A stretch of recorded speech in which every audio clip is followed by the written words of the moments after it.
All right, so I guess I'll go ahead and get started. But yeah, Val, so for all the people that don't know who you are and maybe are new to the longboard dancing scene, why don't you tell us who you are? Who you are, who you are, who I am. Wow, I think some people, some people discover it only by the time they arrive to the end of life. So how come you asking me that so early?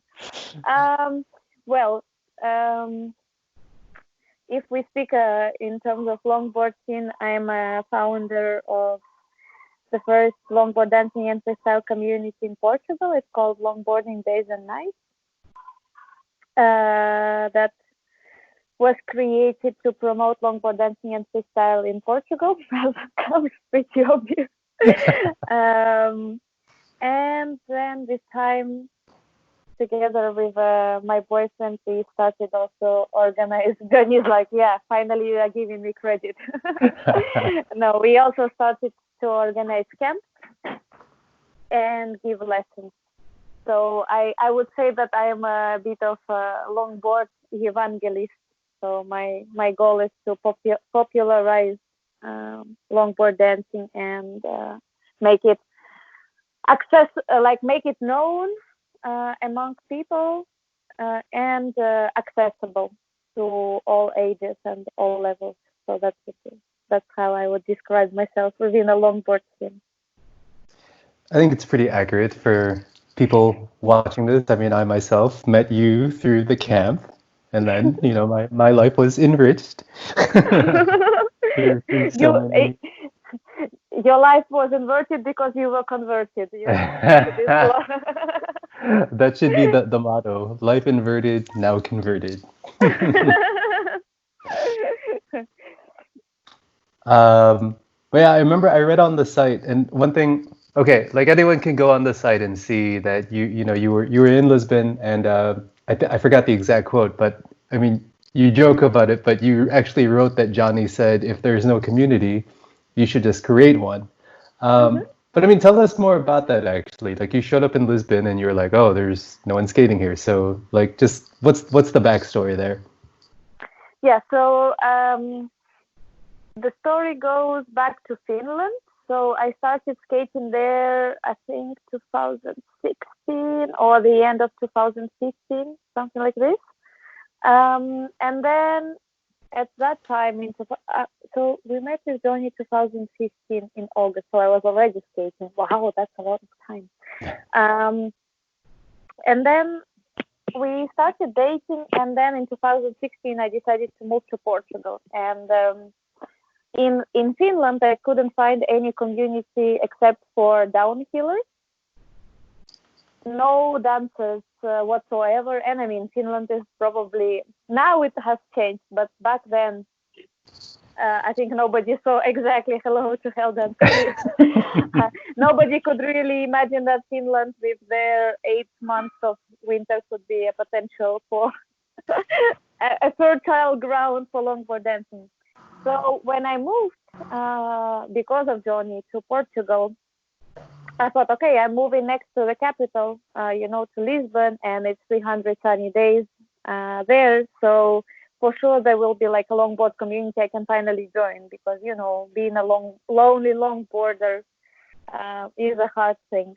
So and then I came, but there was nothing. There were like maybe few people you could count really on the fingers of one hand who were practicing longboard dancing and freestyle, and that was about it. So I was like always saying, this would be so amazing, and it would be so nice to have somebody to learn from. So I was basically annoying Johnny with all my complaints. And then he said, like, yeah, if there is none, why don't you create? And then of course, there was this like, yeah, but I cannot do much. I can only do one Peter Pan. So like I can't see how we can make it happen. And then, like, as we were talking, we realized that anyway I could do a little bit more than people who never tried it. So there was something I could teach. And then like that's how the whole thing started. Then there was a friend, there is a friend, Daniel. He's a filmmaker. He's a friend of Johnny. Somehow he was really impressed by my Peter Pan, and he made a video of it. And with that video, I still have it, and if you want, I can send it to you later. It was a beautiful video, like all the credits to videographer, but my skills there are very modest. Anyway, Johnny again suggested that I send it to potential sponsors and tell about my idea to start community in Lisbon. And I contacted Majutsu, I contacted Basel, I contacted one small brand from Slovenia, Murkli.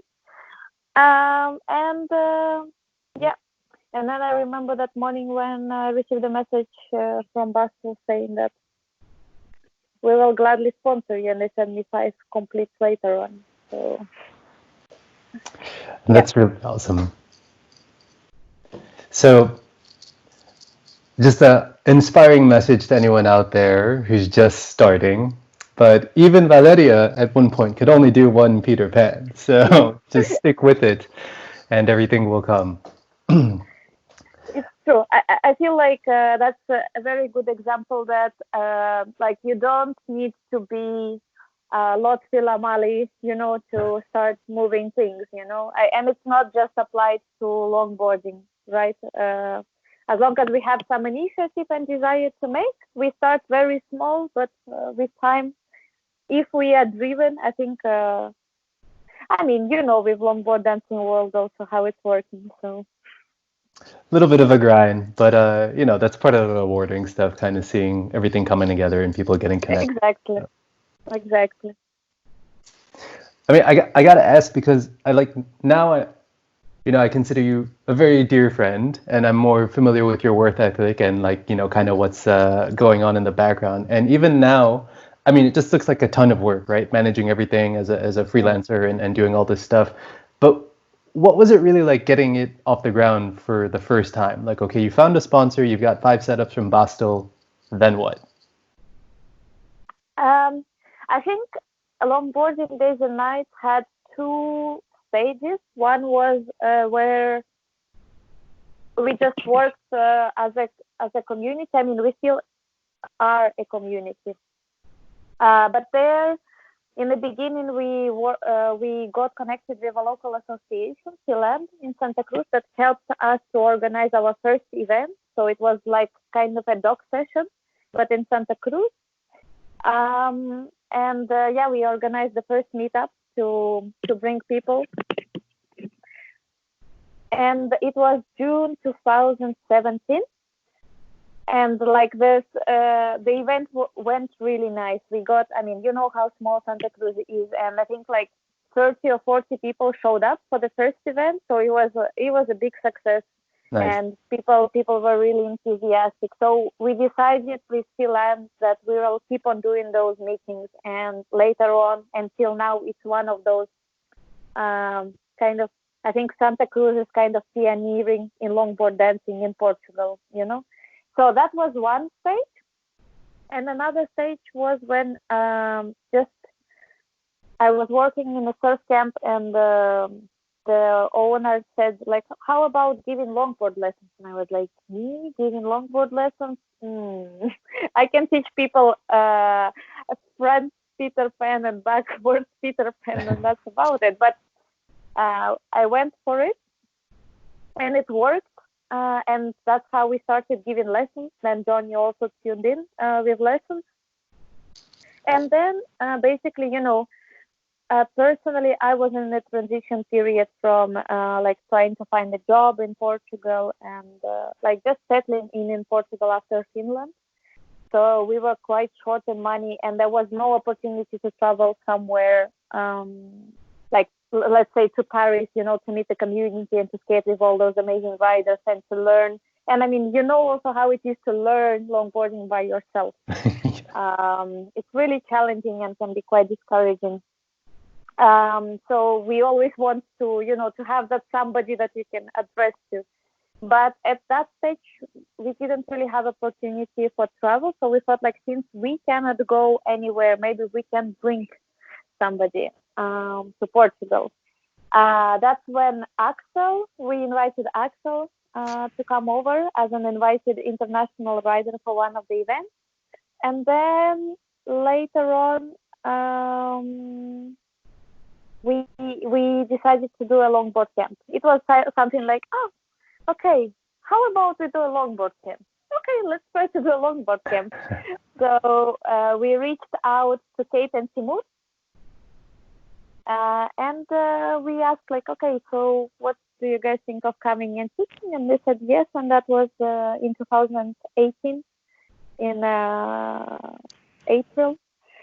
We did our first longboard camp, and from then it started.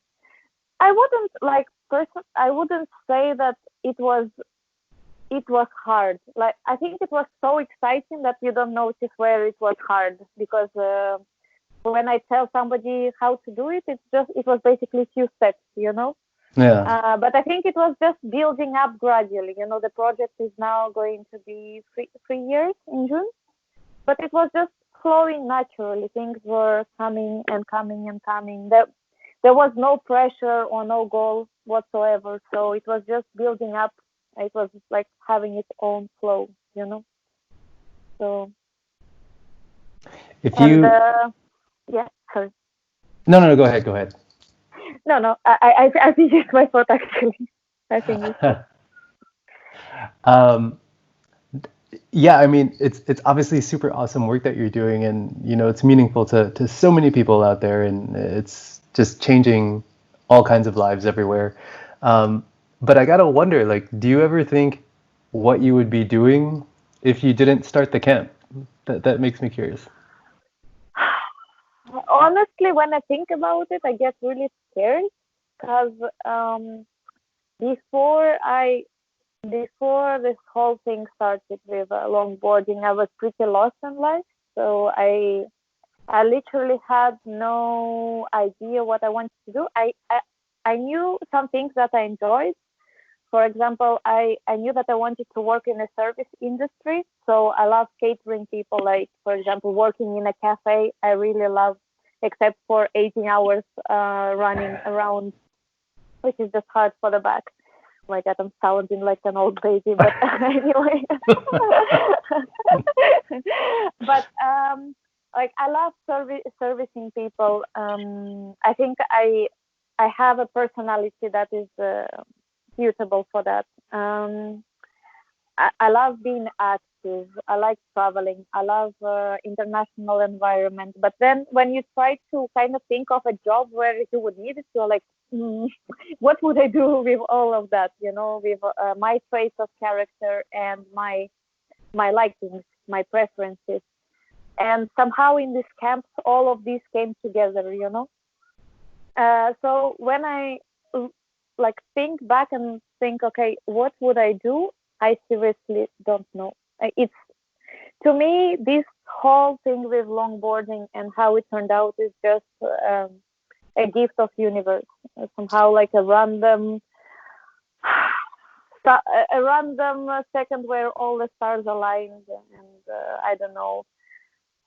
It's just magic that it happened, and it took me. It took me. Somehow I don't feel like I chose it, but it was just like a gift from universe. It chose you. Yeah. The funny part is that before I met Johnny, I was going to move to the Emirates. I found a job there in a hotel, and since I didn't know what to do, I thought I would move to the Emirates, to Abu Dhabi, and make some buck. Yeah. And then, to stay there 2-3 years and make some money, and then maybe go travel, and then along the way to try to find myself. And then I met Johnny, and it was like kind of this situation, where you are trying to choose, okay, should I follow that path or stay here in Portugal, which was very opposite to what I was imagining with my life. Like, I didn't want to stay in a small place, and I was kind of attracted to all the bling bling lifestyle. Maybe it was some Russian genes for Dubai and all of that kind of lifestyle. But basically, my feelings to Johnny overtook. uh, Oh, is he overtook me. blushing in the background now? He went out. So, um, but yeah, and I decided to stay. Maybe it was some kind of reward, what happened next for just choosing with my heart and then keep choosing with my heart. I don't know. But if you ask me, I have no clue what I would be doing. That's to answer your question. But maybe now we have actually a two-part slogan for the camp. It could be what was it? Life inverted, now converted. Keep on cruising with your heart. Yes, we are starting to have a little poem. Yeah, at the end of this, the motto for the camp is going to be like a paragraph. Yes, yes. Um, okay, hard question. So, Okay. if you were to pick your number two favorite memory from all of the camp experiences, and I say number two because I know number one is my freestyle rap with Elliot. Like, not even a question. But you're not That's a statement. your number two favorite memory of all the camp experiences. What would you say that is? Um, I don't have a particular memory, but I have one type of a special, like a type of a special moment that every camp has, and it's like we have this structured lessons, this kind of boot camp routine, Yeah. and then somewhere closer to the end, normally on Thursday or Friday, when people already get the hang of skating, like those who couldn't skate at all already can skate, and everybody's learning some new moves. And then we like have our official lesson, and then there is this free skating time, and people just put on the music, and they just like nobody's talking to each other, and everybody is just there in the flow skating, and often it happens also before the sunset or at the sunset time. So it's just like this moment where there is like no structure anymore, and it turns a bit like a community, and you share that flow state, and everybody is just cruising, listening to the music, occasionally exchanging some remarks or cheering when somebody's landing something. So it's like just this uh, for me, it's this moment of unity and essence of longboarding. So Yeah. like it's very, very simple joy, and every camp has this kind of moment, and I think it's like one of my favorite ones. And sometimes I would just go in the corner and watch this, and that's when I get goosebumps. Like, oh my God, is it real? It we've run already 11 camps, and like still I watch it this, and sometimes I'm like, oh my God, is it really happening? Is it really happening? So yeah, I think this is my favorite kind of moment in the camp.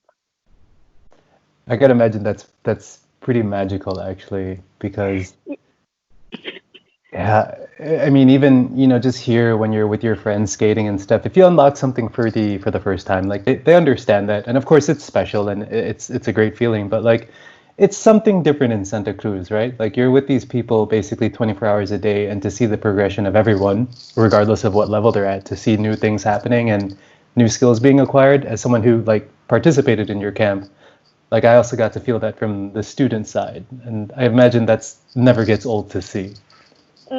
No, but actually, you remember when we had this moment when it was for sure it was I and Robin and Franz and you and few more people. We stayed and we were skating that afternoon, and I don't know if you remember, but there was like this moment where we were just exchanging steps and just kind of skating purple purposely.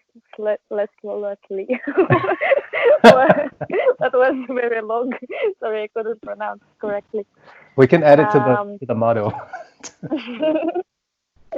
or like when we actually had time with you where we just like sit down and I mean the skate session, we like I think people left for lunch and we were just like chatting there on the ring, on the football ring. Like this kind of moments, just simple interactions. I think they're very special. Yeah, definitely, definitely. No, I remember all of those moments actually. Like, I mean, the camp was really amazing, but like, these little moments that are kind of stolen out of time and out of plan, those are also really special. And I'm jealous that you get to like relive that every 2 months or so when there's no global pandemics happening. And what's your second favorite memory besides you rapping with Elliot?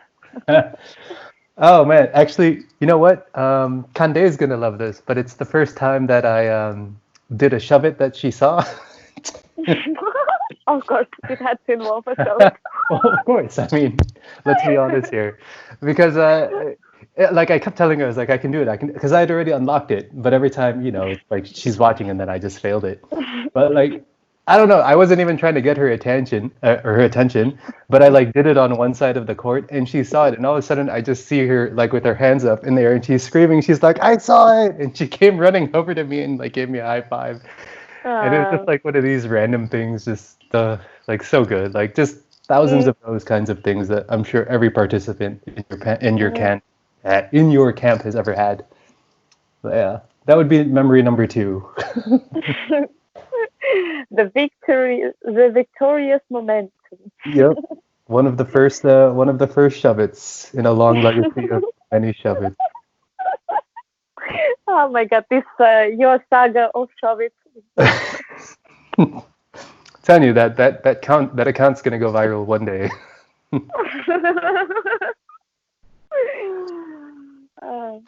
But like, how is it, Matt? Like on the other side of this, because I mean, the camp has made you basically like a little mini celebrity in the scene. I mean, that's not even being modest. Like you've got like commercial deals happening and stuff, and you're all over the place. Like how is that for you actually?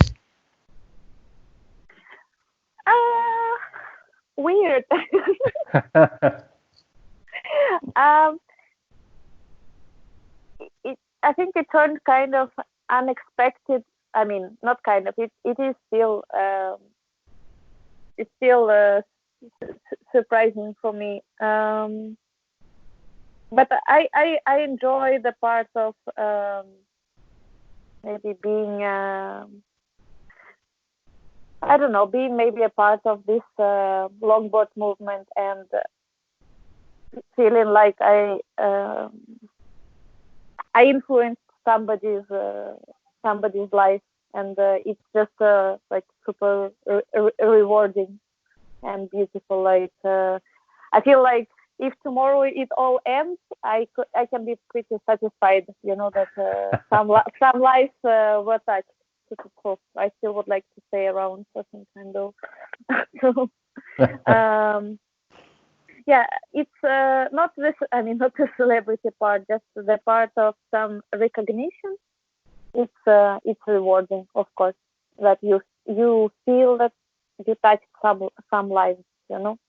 That I know that at least one couple that they are together for 3 years, that they met at one of the events. And then actually I know another couple that also met through Longboard Camp, and I know some friendships, like you and Franz and Robin, you stick around still, and I think you will keep sticking around. So like this kind of connections that are created, it's really special to somehow be involved. It's almost like arranging marriages, but just in just in longboarding. Longboard compatibility mediation. Exactly. That can be your job title. Friendships and love stories. Yeah. Oh man. No, yeah, I agree 100%. I mean, I tell you all the time that you're, doing great work out there and you're bringing people together that otherwise would have never found each other. So that's really cool. Thank you. And it's cool also to see that like then people like you take like follow along, and like this Longboard Dancing World, it's also been working great and connecting people a lot through virtual space. But then those virtual connections also manifest in real life. So it's you know how it feels. It's beautiful. It's getting there. I've got a little similar interaction, but yesterday, no, what is today? Monday? Yeah, yesterday. So someone actually emailed me through the site and also messaged the account on Instagram, and she was just like, "Hey, I read your article on getting a new longboard for beginners." She's like, "I'm based in New York and I can't go to a shop because of the situation." And I was like, I had a couple of questions about a setup since I would have to order something. And I was just like, hey, like, why don't we just hop on a call and I can kind of walk you through, my suggestions and whatever. So it's like, I like the next day or the next morning, like we had a nice little 20-minute chat about just like longboards and stuff. And that's, very small scale, but it was cool that someone was actually like, oh, I found your writing very useful, which most people don't say to me. So, like, yeah, it's a cool feeling. And I mean, how cool is that with like somebody from another side of the world, just reached out, and probably you changed the course of her life, I hope so. Let's see. Gotta do some life inversions and conversions.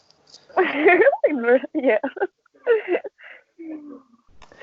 All right, Val. So, I got one more for you because I know you want to get some sun before it. No, it's fine. It's fine. Basically, okay. If you like, what is like for everyone? Can't speak anymore myself. But so for like everyone out there just starting with longboard dancing, if you were to just give like one piece of advice that they had to take and do that every single time they set foot on a board, what would it be? Why don't you ask me like about my favorite food or something? Okay, what's your favorite food? And then we'll move on to that question. I was like, come on, should we get more personal finally? No, okay, so piece of advice for anyone starting longboarding. Get a helmet. Wait, what's the hashtag? Tips from Val. How was it? Tips? Yeah. No, lessons from Val. Yeah, lessons from Val. Yeah, every time I have my helmet on, I hashtag that with lessons from Val. That's also going to go viral. And elbow pads work miracles too. And another advice would be to have all this have fun, and I mean, we all know that. So I would say to keep always the idea of like time perspective in mind, because I see that a lot in lessons and in the camps. It's like you show something to people, or people see something and like, oh, that's too difficult, or they try it once and it's like, that's too difficult. So I feel like we need to hold ourselves like kind of accountable on how much time we dedicated to something before we can demand the results. And I feel like it helps just to stay cool and not to get embarrassed or like angry that something is not working, because if you tried, I don't know, a step for 2 times and then you are getting angry, then you just remind yourself like, oh, I just tried it 2 times, or oh, I've been only practicing for 5 minutes. Then you're like, okay, that's pretty fair. I'm not there yet, So keeping this time or attempt counter always, it kind of cools you down, So it's something that I use a lot. Like, oh, I get so I don't know. Sometimes I get too upset that the trick is not working, and I'm like, oh, okay, I've been only training it for 10 hours. So maybe I can devote another 10 hours to it. So I think like this time perspective, like attempt or time perspective, really helps to bring it to the ground and not to expect too much from you in too short time. Right. that would be it, I think. And if you have somebody to skate with or to learn from, that I mean, in real life, that's also really good. It's an But important lesson. uh, It's an important lesson because I'm going through that myself right now. I've been working on the CrossFit shove it for like 5 months and I still only get it like 5% of the time. It's so hard. I hate it. well, 5 months. That's you are very dedicated. You are very dedicated to say the least. Yeah, but yeah. And that is the end of talking about that trick. And also, actually, I listened to a live session with Axel and Brandon, and I like that idea of Brandon. Also, why do you want to learn the trick? Is it that some kind of external motivation, meaning that you want to show off and show like, okay, yeah, I can do that, or it's just like you find it beautiful and it's a pleasure to learn it, and it's like the process itself is a treat. It's a treat, you know.